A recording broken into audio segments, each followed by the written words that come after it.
it's not so plain. So see, you can even add some little places around the board.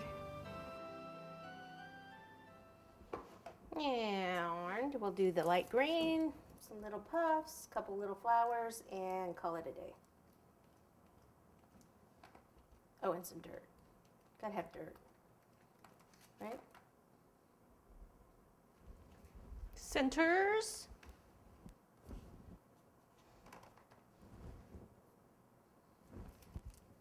Okay, I've got some dirt here. This is chocolate cake crumbs and cookie crumbs mixed together like a white cookie. Or you can just use a dark cookie crumb. But this actually just kind of helps pop the cake a little bit by just adding that darker color.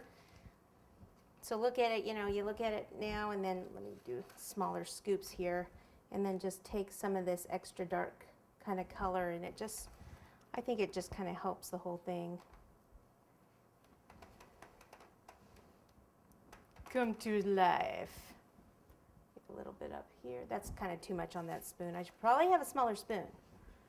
That would probably have been smart. And I want to try not to get it over here on this side. Good luck, huh? Good luck. And if it goes down the back like that, we'll get it off of here. A small brush would also be good. Ooh, and if you do that, then what do? Then you take like some extra green, and you put it there, and you stick another flower on it, right? Right. Excellent. Okay, so I think that is good. One more spot here in the front, right around there. And there we go. So that's a pretty quick, easy cake for your little princess in your life. Use chocolate molds, find them from your local candy supply store, and majority was buttercream. So I'm pretty sure a lot of you like that out there. Okay, have fun with it.